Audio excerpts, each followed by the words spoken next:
Hello and welcome to another episode of ICU Doc Talk. Thanks for joining me this week. This is a mostly medical podcast. I am an ICU doctor. I'm a double board certified anesthesiologist and ICU intensivist at a major academic medical center. And I do this podcast. I mostly talk about medicine. I sometimes talk about politics, and I always talk about books and always have book reviews at the end of the show. Thanks for joining me today. The topic for today is I'm going to share some critical care stories. I do this every now and then. I take some patient stories that I believe are fun to listen to. It's exciting medicine, and it's really good teaching points. So I'm going to share some stories today. And then I'm going to add a segment officially. I think I'm going to call it Hot Takes from the Void. I'm going to just look at what's going on the day that I'm recording in the news and just give some commentary. It will involve a lot of sighing and painful groaning from me. That's mostly what it'll be. Let's start with that. I'll start the show with the hot takes from the void. So here we go. Let's see what's going on today. All right. So looking at the news today, it's February 27th. I saw on the news today Supreme Court starting on blue sky. And it's because, what's his face? Justin John Roberts granted the Trump administration's request late Wednesday to pause. So a lower court issued a deadline that the government needed to resume $2 billion in foreign aid to USAID, and Justice John Roberts, Roberts Jr., granted Trump's request to pause that. Okay, so that they don't have to fund USAID. So unsurprising to nobody. And this is one of the issues with the Supreme Court and with the difference between the merits docket and the shadow docket. So the Supreme Court, not only is it dominated by John Birchers and populated by the Heritage Foundation, meaning what used to be fringe right-wing conservative judges. We all know that, obviously. This is old news. But they clearly make political decisions, which of course they made political. The SCOTUS has always made political decisions, right? The way they interpret the Constitution has always been a political thing, always. To whether it's liberals or conservatives doing it, we know that. When gay rights got federal protection, that was a political interpretation of the Constitution, one that I agreed with, but it was political. It is. All of these decisions they make, the Supreme Court is a political institution. It doesn't matter what it is in theory. It's obviously a political institution in it. And this current Supreme Court, the majority politically aligns with Donald Trump. And so they don't care about funding USAID.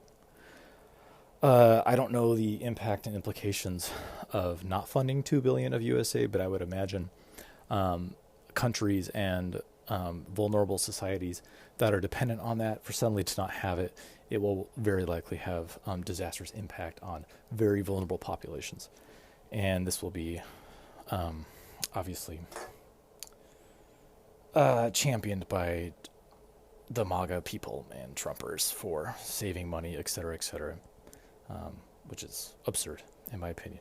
One of the issues with the Supreme Court is that the merits docket, the Supreme Court's too small. So they have the merits docket where they actually consider cases, they have arguments and things like that. It's all laid out, their reasoning. The shadow docket, which is where a judge can just do a stay or a pause or approve of a lower ruling. That's the shadow docket. They just make rulings. They don't have to express opinions or anything like that. And that's what's happened with this ruling just now. It happens all the time. If you're not familiar, that's why this can happen. It's because they're using the shadow docket. And the use of the shadow docket makes the Supreme Court a de facto legislative body. It does. It basically legislates, and it does and it shouldn't, right? The Supreme Court should not legislate.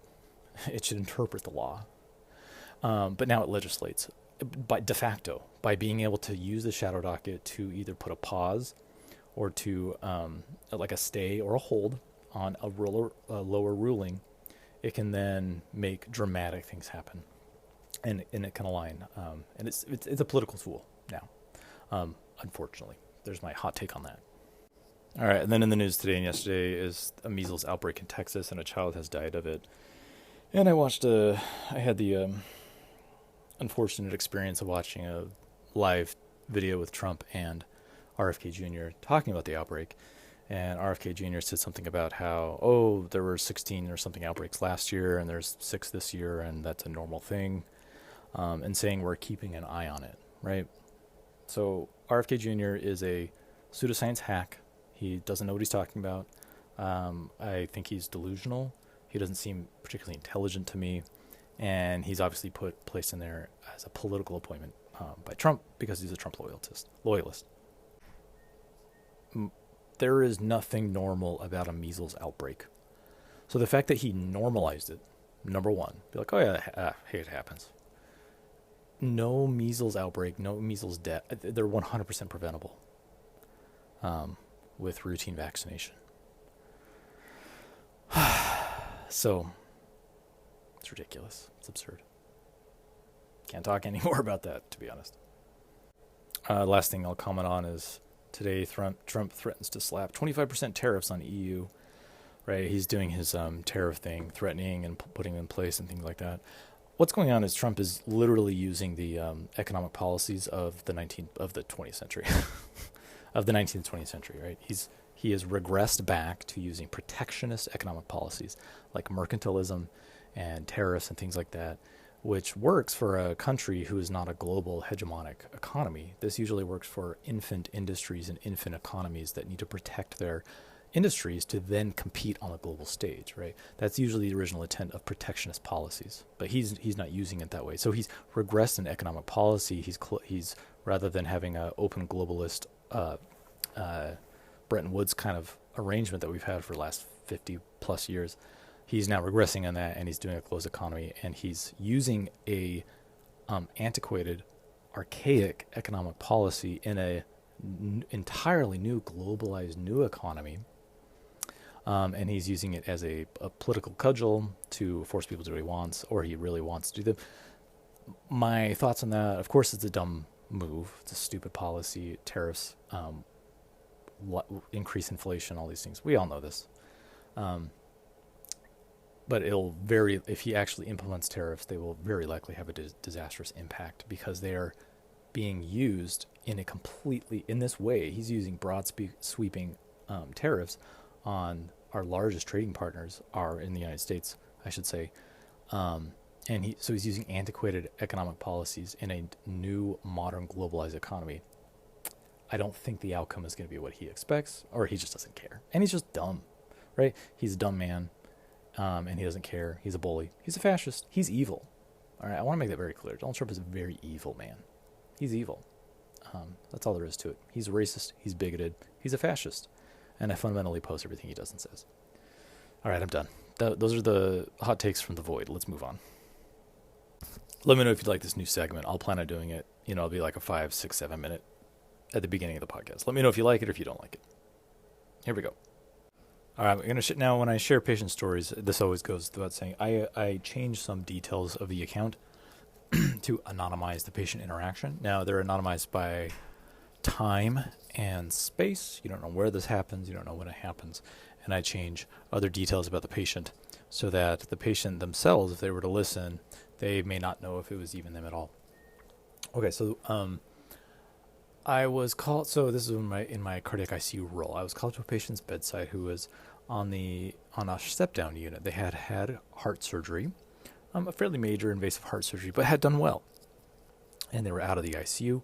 For those of you that don't know, if you have heart surgery, like major cardiopulmonary bypass heart surgery, you go directly to the ICU for monitoring. And then, sometimes you're out of the ICU the next day. It just depends on how things go. But heart surgery is so invasive and deranges so much of your physiology, and there's so many things that can happen, you must be monitored in the ICU. This patient had done quite well. His heart worked fine. He was doing good. And he was in the step-down unit, probably going to get discharged in a few days. This patient had intermittent heart block. Heart block can happen. I think I made a whole episode about it recently, where the conduction from your atrium down into your ventricles stops. It gets blocked on the way down. And you can go to cardiac arrest if you have heart block, right? Sometimes you have ventricular escape, where your ventricles can still beat without that metronome coming through the intraventricular septum. And it can, but sometimes you have complete ventricular standstill, like they just stop moving, and so you go to cardiac arrest. So it's very dangerous, right? Third degree, high grade heart block is of course dangerous, and you have to have a pacemaker. You have to have reliable pacing. Now, this patient was pacing their own rhythm. They were in normal sinus rhythm, meaning the SA node of the atrium was pacing, and it was conducting through the atrium down the Purkinje fibers of the intraventricular septum and up through the ventricles. They were doing fine, but they did have a few episodes of heart block for a few beats the night before, and they were concerned enough about this intermittent heart block that the patient was going to get a permanent pacemaker in like a day. Now, the patient had backup pacing of epicardial wires. Epicardial wires mean above the cardium or on top of the heart.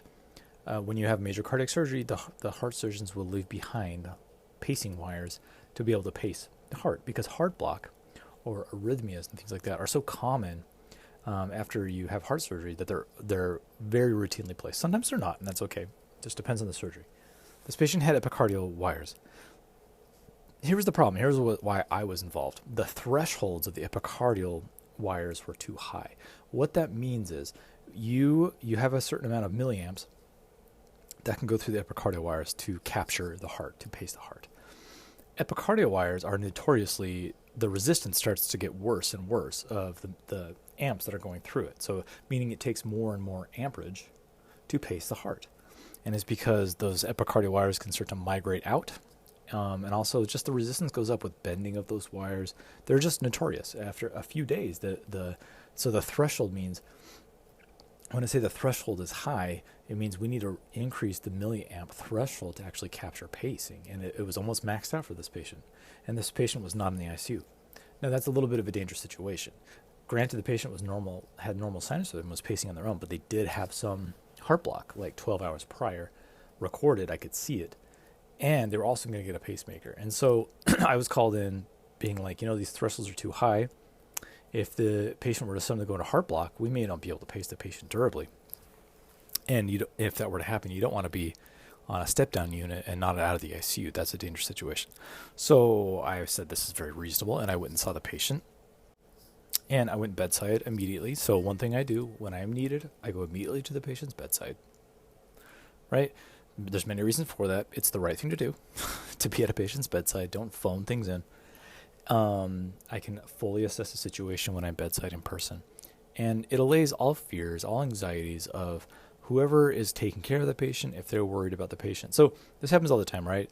Patients are like, as the intensivist, I get calls about all the time, like, hey, should this patient come back to the ICU? And people are just wanting advice. They're wanting help. They're not insisting that the patient needs to go back to the ICU. But I need to go, I assess the patient. And if I don't think the patient needs to come to the ICU, like there's no urgent needs, I make sure there's a plan in place that everybody is comfortable with before I walk away from that patient. I make sure to do that every single time. I don't dismiss concerns, nothing like that. You validate, and you have a plan in place. That message is for medical students and residents, okay? You need to do that.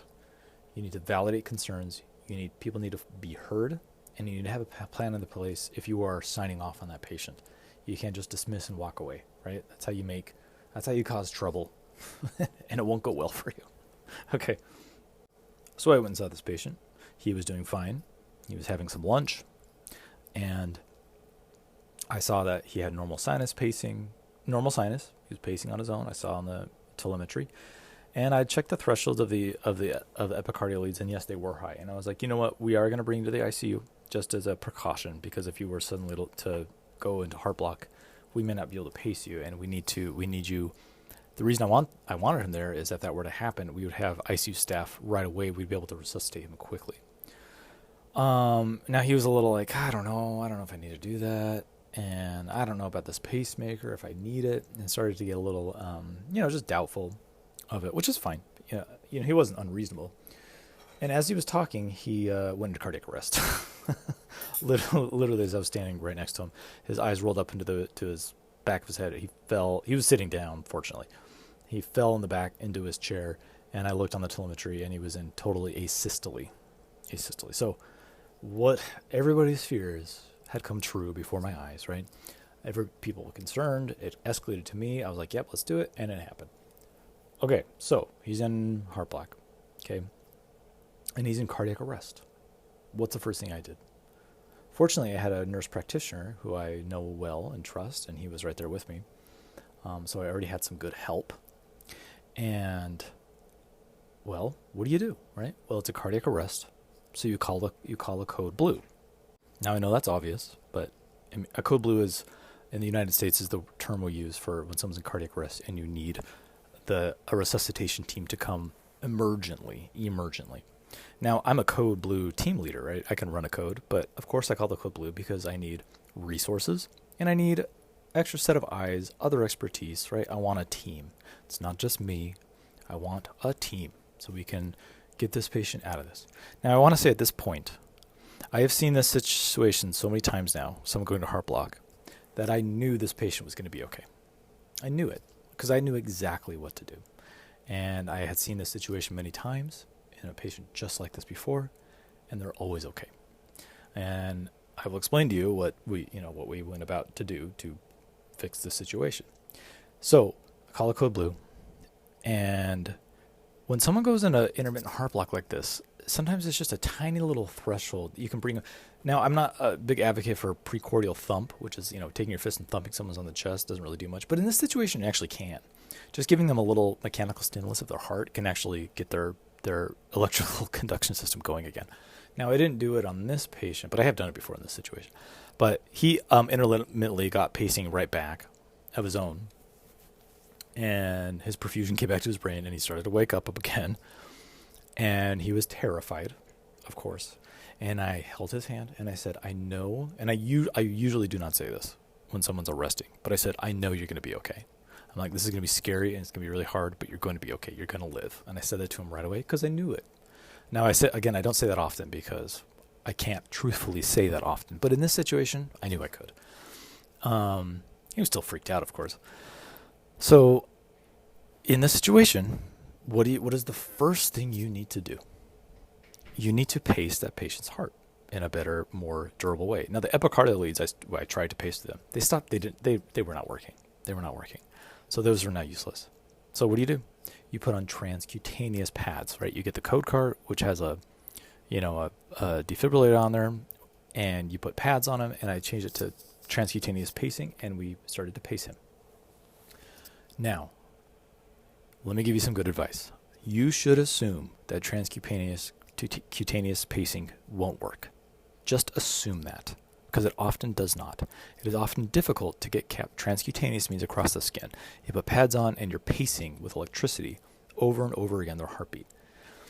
Assume it won't work. What I mean is have a backup plan. It is not a durable plan. It's something to get you by, okay? So, and the next thing I'm going to say, the next thing out of my mouth was I said, someone come bring 2 milligrams of midazolam for this patient, because I know that transcutaneous pacing is painful. It hurts a lot, and the patient needed a little bit of sedation. 2 milligrams of midazolam is not hemodynamically unstable, perfectly appropriate. That came quickly.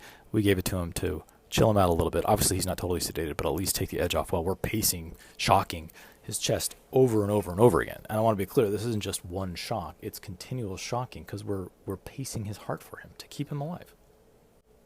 Okay, now fortunately, we were able to get captured pretty good with transcutaneous pacing with this patient. Got captured, and he was comfortable with pacing, and now we're in a stable situation. We have a pulse because we're pacing him externally.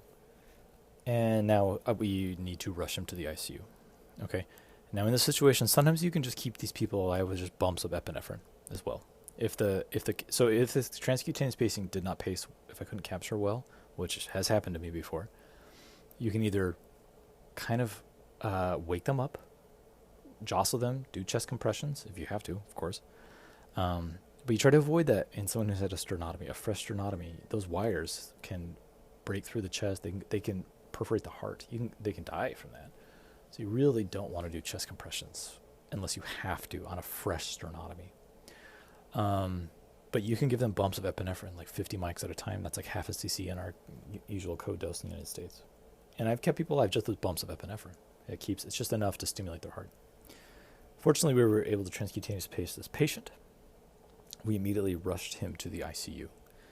And right there bedside, we had our heart rhythm service or our cardiology electrophysiologist. And I said, hey, we need a pacemaker now, a permanent pacemaker, or at least a temporary permanent pacemaker needs to be placed. They graciously agreed. And so they went down to the OR to get that set up. But they weren't ready, so we couldn't go straight down. Now, remember what I said. Assume transcutaneous pacing won't work. Just assume that. So what I did not do, I didn't bring this patient to the ICU and be satisfied with transcutaneous pacing. I wasn't satisfied with that. I wasn't like, hey, it's good, it's working. We'll coast along here for a bit, and the patient will go downstairs to get pacing. That, in my opinion, that's not good enough. That's not good enough. That's unacceptable. If someone's in complete heart block and all you have is transcutaneous pacing, it's not good enough because you can lose that transcutaneous pacing. They can sweat through those pads. You can lose capture and they can die. Okay. So what's my next step? Well, the next thing I think is, does this person have an introducer central line in their internal ejacular? They often do from cardiac surgery, but this patient had been taken out. So I immediately scrubbed in, got an arterial line and scrubbed the patient's neck. I put in his left internal ejacular, an introducer, because what am I doing? I'm going to float transvenous pacing wires down into the right ventricle. That's what I'm going to do. That's what I'm doing here, which I did do. So and this patient's awake, right? We're giving a midazolam, remimazolam as needed, and he's doing okay. I mean, it's rough, right? It's rough, but we're pacing his chest. It hurts, but he's doing all right. And then, of course, as I'm doing this, I'm scrubbed in. We lose capture, right? He goes in cardiac arrest. I see on the A line, flat line.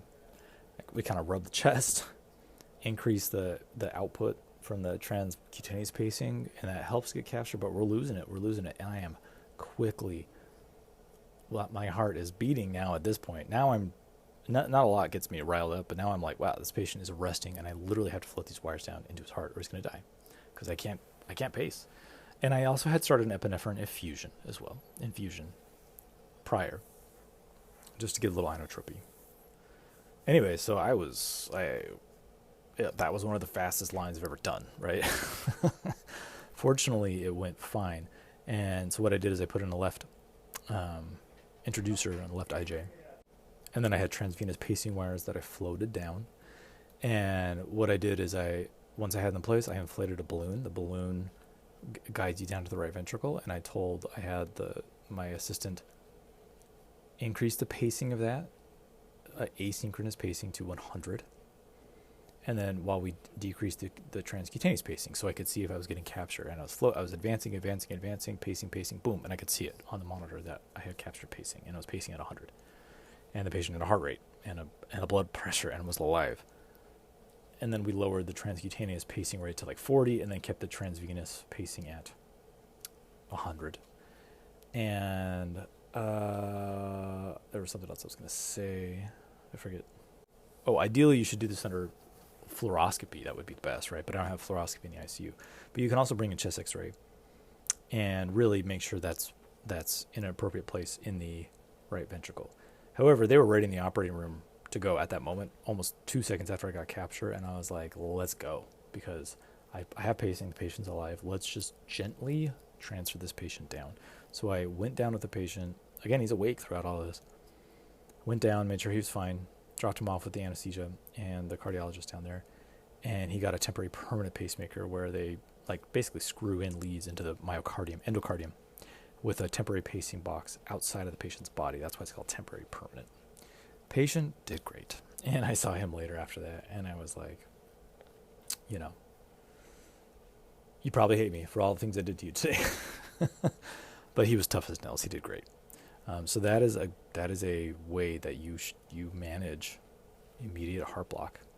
Right? Now, look over your algorithm, the ACLS algorithms and all things like that. But these are just the kind of the practical hitches you can experience when you do something like this. This is a scenario I've seen many times, and I actually relish it. I enjoy it because I'm like, I know exactly what to do, and I know we're going to get the patient through this just fine. So it's fun. It's honestly a lot of fun. All right, I'm going to just get one time for more and more story, and this one's a little wild. There was a patient, again, I was in the cardiac surgical ICU, CVICU, or however you like to call it.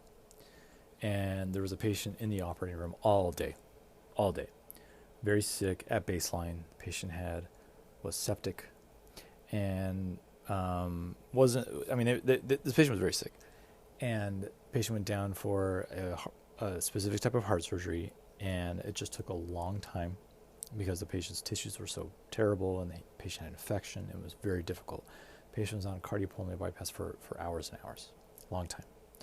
Now, one thing that alerted me, one thing I knew the patient was going to be sick coming up to my ICU is because the patient was on cardiopulmonary bypass for so long. And sometimes what can happen is that causes vasoplegia, meaning your systemic vascular resistance is very low. It can be low from cardiopulmonary bypass.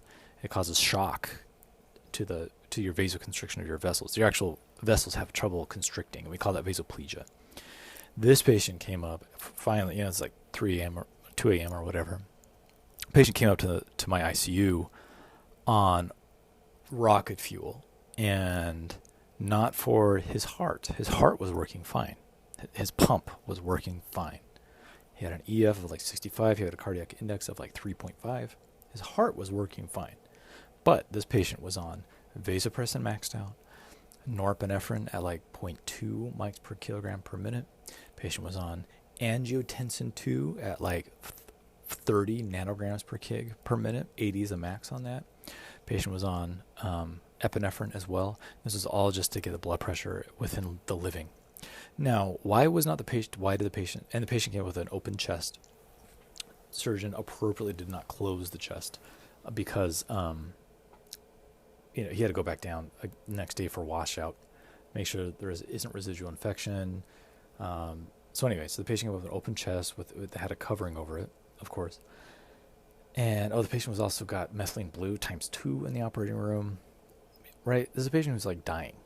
I'm describing a patient who's dying. Lactate was 30, which is extremely high.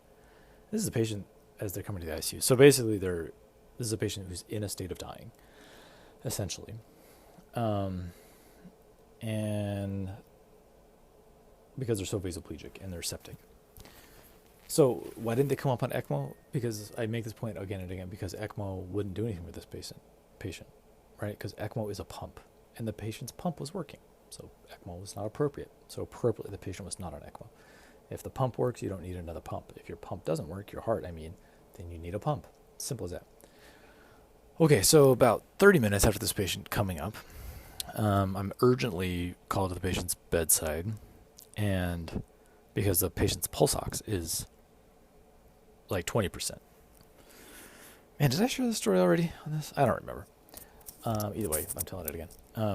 Patient's pulse ox was like 20, saturated 20, which who knows what that means, right? But the pleth waveform looked reliable. So 20%, who knows what that means? But obviously the patient is hypoxemic in some way. So what do? I listen to the patient's lungs. That's one of the first things I do when someone has hypoxemic issues. I listened to the patient's lungs. I didn't hear much, but maybe I did. It was kind of hard to tell. And then the chest dressing looked a little like inflated to me, so I was worried maybe there was some tamponade physiology going on. And as I'm sitting there just trying to think of these things going through my mind, the patient arrests, just cardiac arrest right in front of me. And all right, so there's another story, just like the previous one. Patient's has arrested in front of me, right? Usually that happens in front of nurses. It doesn't always happen for the doctor, the cardiac arrest. When I come to a code blue, I'm usually coming to a code blue because it's been called. I'm usually not the person to call the code blue, although I am often, but it's usually the other way around. So what did I do? Well, I'm the attending the ICU, right, here in this ICU. So what did I do? I called the code blue. I need the team. Of course, I have an ICU nurse there who's amazing. I want ICU charge. I want respiratory therapy. I want other attending colleagues to come. I want nurse practitioners and PAs, anybody. I want everybody to come, and pharmacists, right? I want the pharmacists to be there. You got to have the team. So I call code blue. Now this patient doesn't have a pulse, so I'm standing there a good 10 seconds. I'm also called. So the surgeon's at home, the attending surgeon. Of course, there's always a surgical fellow in house. There's always a surgeon. There's always surgeons in house. So the next thing out of my mouth was, of course, emergently call the surgical fellow here to the bedside right now, which was done. But this patient is in cardiac arrest. Can I do chest compressions? No. Why? Because the chest is open. So I had no other choice but to rip off the dressings and massage the patient's heart with my hand. So I said, please bring me 7.5 sterile gloves. And a nurse brought them to me. I put them on. We ripped off the dressing, and I dug my hand to the patient's chest and started pumping. And it felt very flaccid in there. But after about 30 seconds of pumping the patient's heart, I felt his heart kind of grab back at me, and it started to pump. So he came back online. He was in low flow, or no flow for 20 to 30 seconds total, which is fine, right? 20, 30 seconds, you're not going to have major end organ damage. You're not going to have irreversible neurological injury. So I wasn't worried about that. But now, so we got his pulse back. And then, of course, the surgeon, the attending surgeon, is now on the phone and is like, "What's going on?" You got to, and of course, I had to take a moment to explain, which is fine. But now it's like, why did he arrest? Was this hypoxemic? Why was the patient hypoxemic? So of course we did a bronchoscopy right away, brought that in, immediately put that bronchoscopy as a fiber optic camera that goes down the endotracheal tube. What did I see? Just caking of thick secretions all along his airway. So he mucus plugged and arrested, the last thing he needed. And it was probably from being on a cardiopulmonary bypass for a long time, having oozy bleeding into his lungs at a slow rate, and then all that congealing in his lungs. And the patient had a bronchoscopy in the operating room by anesthesia as well prior. So, despite everyone's best efforts, nobody did anything wrong here. It's just something that happened. Anyway, we suctioned that out, and patient got, we got their pulse back, but back to the baseline of doing very, very poorly. So anyway, there you have it, a little cardiac massage. Now, you don't want me doing cardiac massage on you, right? I mean, I'm not a surgeon, I'm an intensivist, so I've done it before, but I do it rarely. If you have to do it, you have to do it. If there's no one else around and the patient doesn't have a pulse, you got to do it. But you got to know when, right? But if I had not done it, that would have been the wrong decision, because now I'm just letting a patient not perfuse their brain. And there was no one else to do it but me. So I had to do it. Sometimes that just happens. Sometimes it just falls on you and you got to do it. I didn't want to do it. I don't want to touch a patient's heart. That's not my role. Touching a patient's heart with my hand. But anyway, that's how it went. All right, that's it for stories today. Let's move on to some books. Okay, so I read a book called Sourdough Culture, A History of Bread Making from Ancient to Modern Bakers by Eric Pallant. So for the last couple months, I have gotten obsessed with sourdough. I am very into baking sourdough, like really, really into it. I think about it a lot. I have dreams about it. If I'm at home, there's a loaf going. I'll make 5 or 6 loaves a week. I'm obsessed with it. It's so fun. There is something so amazing about cooking bread for your family. I have a family. I'm a father, and I'm married. There's something amazing about bringing together. Sourdough bread only has 4 ingredients. It's flour, water, salt, and wildly cultivated yeast and bacteria from the wild. That's it. That's all it is. So it's 4 ingredients. You literally, only one of these ingredients, or 2 of them, you need to buy, salt and flour, unless you can make your own. And then you make the yeast. You can wildly cultivate it just on your tabletop. And you will make the most delicious bread, nutritious bread, full of protein, better than anything you can get at the store.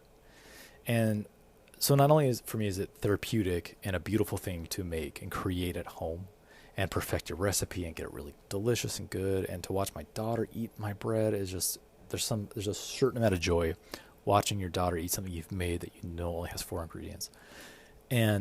But there's also, to me, it's like a form of corporate protest against buying crap at the store. A bread-like substance that has 25 ingredients that are not needed. Those ingredients simply exist to create bread on an industrial scale, to create profit to sell to you. So every loaf is corporate protest. I really feel that way. And my family, we have switched so much more to eating unprocessed foods or very low processed foods, or foods that we just process. we've really stepped away from processed foods and just seeing the health benefits. I've lost weight. My wife has lost weight. I don't calorie count anymore like I used to. And I'm a huge cook and I bake a lot. I cook lots of stuff. Same with my wife. Anyway, I really think one of the reasons Americans, and it's me just speculating, not really as a physician, one of the reasons Americans are so overweight is because of processed foods. You hear it or you've experienced it yourself. You'll calorie count for a year and someone will gain weight and they'll do it faithfully. And they're like, I don't get it. I really think it's processed foods. I don't understand everything behind it or why, but I really do believe that. So I read this book called Sourdough Culture because I'm so interested in sourdough bread. I find it so fascinating. All the process from beginning to end, the science behind it. I love it. You can tell I'm a huge dork. And this book is by Eric Pallant, this guy who has a sourdough culture that's 100 years old, and he tries to figure out where it came from. He tries to find the origin of it. He's a huge sourdough dork. I'm a sourdough dork. I really loved it. He talks about the history of sourdough, how it was used by ancient Egyptians, and then in Rome, and then brewers' yeast and industrial scale yeast really took over in England and the United States for like 200 years or more. Fleischmann became a huge producer of yeast and really downplayed sourdough. Sourdough bread was seen as like uncouth and backwater and became very unpopular in America and the United States in like the 20th century. And it's amazing that it was not in the American cultural zeitgeist like almost at all, except in San Francisco and in Denver, where it started to come back with a lot of immigrants from France and I think Scandinavia who brought sourdough over. And that's why those traditions are still there, like in San Francisco and in Denver and in other places. So he takes you through all of that. And you just learn so much about the science. He shares recipes. It's just awesome. If you like sourdough, and anyway, you can check out this book and just email me about sourdough. I love it. I'll send you the recipe that I use and my tips and tricks. But the cool thing about sourdough is it's a practice. You find a recipe you like, and then you gotta perfect it in your kitchen with your humidity and your temperature of where you live, and you'll figure it out. And it's just amazing. It's amazing. I could talk about sourdough for like an hour, but I will leave you alone. I want to mention another book that I sped through real quick, an audiobook. It's very brief. It's called Ejaculate Responsibly. And yes, I did say that correctly. Ejaculate Responsibly, a whole new way to think about abortion by Gabrielle Blair.